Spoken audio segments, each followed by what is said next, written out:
Hi friends, நம்ம இன்னைக்கு அழகு பயிற்சி 8ல் 3வது கணக்கும் 4வது கணக்கும் பார்க்க போகிறோம். வீடியோ ஸ்கிப் பண்ணாமல் பாருங்கள், அப்போ தான் நான் சொல்லித்தரது உங்களுக்கு தெளிவாக புரியும். இப்போ பார்க்கலாமா? 3வது கணக்கு.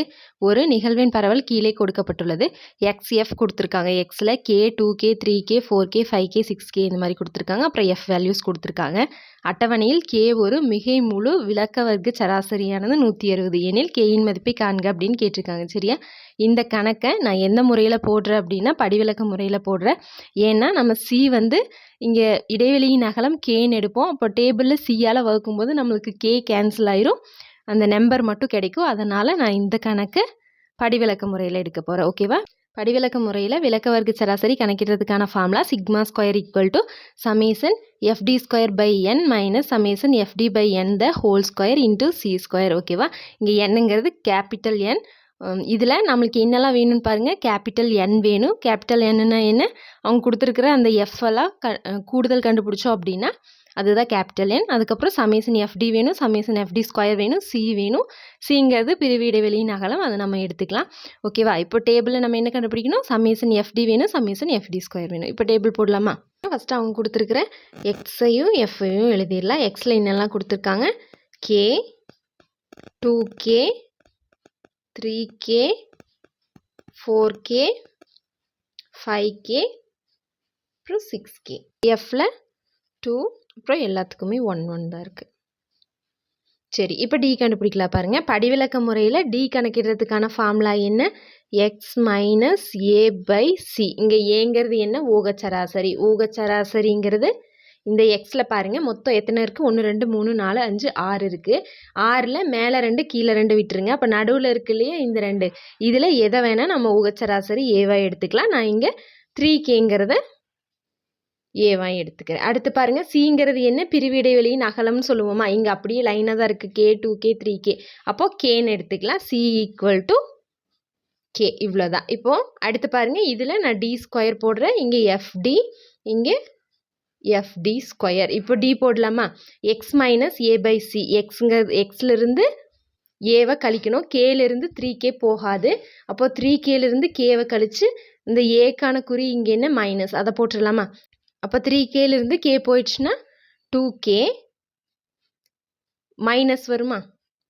ஏன்னா ஏவோட குறி இங்கே மைனஸ். அப்போ மைனஸ் 2K பை சிக்கு கேனு கண்டுபிடிச்சி வச்சுருக்கோமா? சிக்கு கேனு கண்டுபிடிச்சி வச்சுருக்கோம்.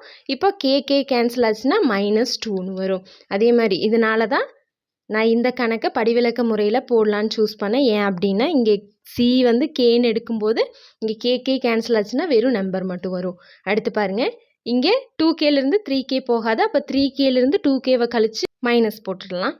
அப்போது மைனஸ் கேன்னு வருமா? 3Kலேருந்து 2K போயிடுச்சுன்னா கேன்னு வரும். ஒரு கே மட்டும் இருக்குது. பை சிங்கிறது கே. அப்போ கே கேன்சல் ஆயிடுச்சுன்னா மைனஸ் 1ன்னு வரும். அடுத்து 3Kலேருந்து 3K போச்சுன்னா 0.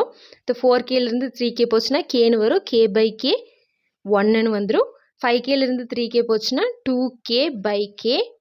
இதுவும் கேன்சல் பண்ணால் 2ன்னு வரும். அடுத்து 6Kலேருந்து 3K போச்சுன்னா 3K பை கேன்னு வரும். கே கேன்சல் ஆயிடுச்சுன்னா 3ன்னு வரும். இப்போ பாருங்கள், அடுத்து டி ஸ்கொயர். டி ஸ்கொயர்னால் இந்த நம்பரை ஸ்கொயர் பண்ணி போடணும்.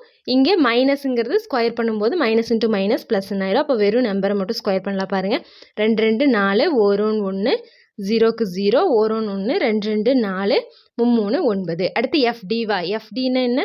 எஃப்ஐயும் டியையும் பெருக்கணும். எஃப் இங்கே இருக்குது, இங்கே இருக்குது, டிங்கிறது இங்கே இருக்குது. ரெண்டையும் பெருக்குனா 2 2 4. என்ன 4? மைனஸ் 4. அடுத்து 1 1 மைனஸ் 1. 1 பெருக்கல் 0 0. 1 1 1 2 2 1 3 3. அடுத்து FD ஸ்கொயர். எஃப்ஐயும் டி ஸ்கொயரையும் பெருக்கணும். இந்த ரெண்டையும் பெருக்குனா 4 2 8 1 1 0. அடுத்து 1 1 1 4 4 1 9 9. இப்போ இதுக்கெல்லாம் சமேசன் கண்டுபிடிக்கணுமா? அதுதான் நம்மளுக்கு ஃபார்முலாவில் வேணும். இங்கே எஃப்ஐ சமேசன் கண்டுபிடிச்சா அதுதான் என், கேபிட்டல் என். அதாவது summation F equal to capital n equal to இது எல்லாம் கூட்டுங்க. 2 1 3 4 5 6 7. அடுத்து FDக்கு சமேசன் வேணும். சமேசன் FD ஈக்குவல் டு இதில் ப்ளஸ்லேயும் இருக்குது மைனஸ்லேயும் இருக்குது. அதனால் ப்ளஸில் இருக்கிறத கூட்டி அதுக்கப்புறம் மைனஸில் இருக்கிறத கூட்டி கழிச்சலாம் பாருங்கள். இதை கூட்டினா 1 2 3 5 6ன்னு வருது. 6லேருந்து இந்த ரெண்டையும் கூட்டினா 5 6 மைனஸ் 5. 6லேருந்து 5 போச்சுன்னா 1. அடுத்து FD ஸ்கொயர், இதுக்கு சமேஷன் கண்டுபிடிக்கணுமா? சமேஷன் FD ஸ்கொயர், இதெல்லாம் கூட்டுங்க பார்க்கலாம். 8 1 9 10 14 14 ஒரு 9 23. சரி, இப்போது நம்மளுக்கு தேவையானது எல்லாமே கண்டுபிடிச்சிட்டோம். இப்போ ஃபார்முலாவில் போடலாம் பாருங்கள். ஃபார்முலா நம்ம ஆல்ரெடி எழுதிட்டோம். இதில் அவங்க என்ன கொடுத்துருக்காங்க, கொஸ்டினில் விளக்க வர்க்க சராசரி 160ன்னு கொடுத்துருக்காங்களா. அப்போ சிக்மா ஸ்கொயர் ஈக்குவல் டு 160 நீங்கள் போடலாம் பாருங்கள். சிக்மா ஸ்கொயருக்கு இதில் 160 ஈக்குவல் டு சமேசன் FD ஸ்கொயருங்கிறது நம்ம இப்போ எவ்வளோ கண்டுபிடிச்சோம், 23. கேபிட்டல் Nங்கிறது 7 மைனஸ் சமேசன் FDங்கிறது 1/7, இதுக்கு whole square into C square. C ஸ்கொயருங்கிறது Cக்கு பதிலாக நம்ம என்னன்னு போட்டோம், கேன்னு போட்டோமா, அப்போ K ஸ்கொயர்னு வருமா. இப்போ பாருங்கள் 23/7 அப்படியே இருக்குது. மைனஸ் இங்கே 1ஐயும் ஸ்கொயர் பண்ணணும், 7ஐயும் ஸ்கொயர் பண்ணணும். 1 ஸ்கொயர் பண்ணால் 1 தான், 7 ஸ்கொயர் பண்ணால் 7 7 49ன்னு வருமா. இப்போது இங்கே பெருக்கு K ஸ்கொயர் அப்படியே இருக்கா. இப்போ நான் கீழே 49 மீசியமாக எடுக்கிறேன்னு வைங்க, அப்போ என்ன வரும், இங்கே 49ங்கிறது இருக்குது, இங்கே இல்லை. அதனால் நான் 49 மாற்றணுன்னா 7ஆல் பெருக்கணுமா, 7 7 49. இப்போ மதிப்பு மாறாமல் இருக்கிறதுக்கு வேண்டி நான் மேலேயும் 7ஆல் பெருக்கணும். இப்போ மேலே 23 7ஆல் பெருக்கணும் அப்படின்னா 7 3 21, மிச்சம் 2, 7 2 14, 14 2 16, 161ன்னு வருது. இங்கே -1 இருக்குது, இங்கே பெருக்கல் K ஸ்கொயர் இருக்குது. சரியா, இங்கே ஆல்ரெடி 160ங்கிறது மேலேருந்து இருக்குது, நம்மளுக்கு K ஸ்கொயர் தான் வேணும். அப்போ இந்த நம்பர் அப்படியே இந்த சைடு கொடுத்துடலாமா. இப்போ சமத்துக்கு இந்த சைடு வரும்போது இது என்னாகும், இது அப்படியே தலைகீழியாக வருமா. இங்கே 160 ஆல்ரெடி இருக்குது, இது சமத்துக்கு இந்த சைடு வரும்போது தலைகீழியாக வரும். அதாவது மேலே இருக்கிறது கீழேயும் கீழே இருக்கிறது மேலேயும் வரும். இப்போ கீழே இருக்கிறது மேலே வரும்போது என்னென்னு வரும், 49/160 எப்படி வருமா.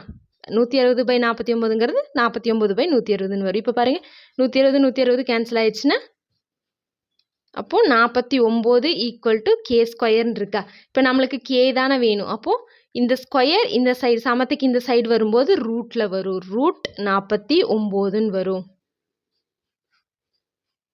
அப்போது K ஈக்குவல் டு ரூட் 49ன்னா 7 பெருக்கல் 7 7 7 49 தான். அப்போ ரூட்லேருந்து எடுக்கும்போது 2 நம்பருக்கு ஒரு நம்பர் வெளியெடுத்துடலாம். அப்போ K ஈக்குவல் டு 7, அவ்வளோதான்.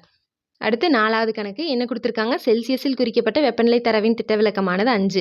இந்த வெப்பநிலை தரவை ஃபாரன்ஹீட்டாக மாற்றும்போது கிடைக்கும் தரவின் விளக்க வர்க்க சராசரி கேட்டிருக்காங்க. சரியா, இப்போ பாருங்கள் தீர்வு. செல்சியஸில் குறிக்கப்பட்ட வெப்பநிலை தரவின் திட்ட விலக்கம்னா சிக்மான்னு சொல்லுவோம். நான் செல்சியஸில் குறிக்கப்பட்டதுங்கிறதுனால நான் சீன்னு எடுத்துக்கிறேன். அப்போது C equal to sigma equal to 5. சரி, இப்போ என்ன பண்ணணும், ஃபாரன்ஹீட்டாக மாற்றணும். அப்போ கிடைக்கும்போது அதோட விளக்க வர்க்க சராசரி கேட்குறாங்களா. இப்போது ஃபாரன்ஹீட்டாக மாற்றணும் அப்படின்னா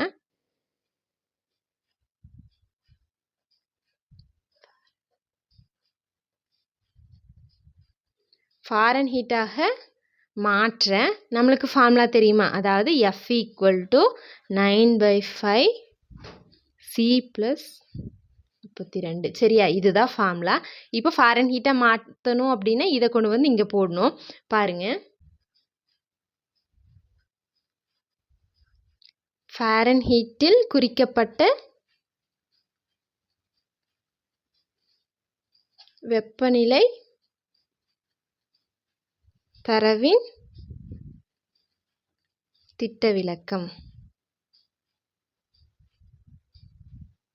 இப்போ அவங்க செல்சியஸ் கொடுத்துருக்காங்க, ஃபாரன்ஹீட்டாக மாற்றணுன்னா அதுக்கான ஃபார்முலா இது.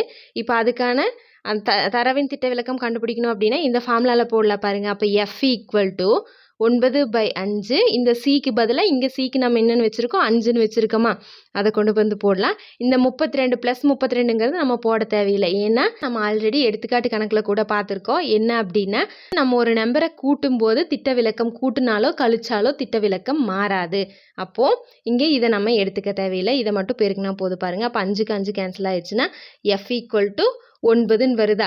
இது என்னது, திட்ட விலக்கம். Sigma equal to F equal to 9. இது வந்து ஃபாரன்ஹீட்டில் குறிக்கப்பட்ட வெப்பநிலை தரவின் திட்ட விலக்கம். இப்போ பாருங்கள், இப்போ அவங்க என்ன கேட்குறாங்க, விளக்க வர்க்க சராசரி தானே கேட்குறாங்க. விளக்க வர்க்க சராசரி அப்படின்னா சிக்மா ஸ்கொயர். திட்ட விலக்கம்னா சிக்மா, விளக்க வர்க்க சராசரினா சிக்மா ஸ்கொயர். அப்போது இங்கே சிக்மா நம்ம கண்டுபிடிச்சி வச்சுருக்கோமா, சிக்மா ஸ்கொயர்னால் இதை ஸ்கொயர் பண்ணணும். 9 ஸ்கொயர் 9 81. அவ்வளோதான். ஓகே ஃப்ரெண்ட்ஸ், நம்ம சேனலில் போடுற வீடியோஸ் உங்களுக்கு ஈஸியாக இருக்குது அப்படின்னா கண்டிப்பாக நம்ம சேனலை சப்ஸ்கிரைப் பண்ணிவிட்டு பெல் ஐக்கன் கொடுத்து வச்சுக்கோங்க. அப்படியே உங்கள் ஃப்ரெண்ட்ஸ்க்கு ஷேர் பண்ணுங்கள். தேங்க்யூ.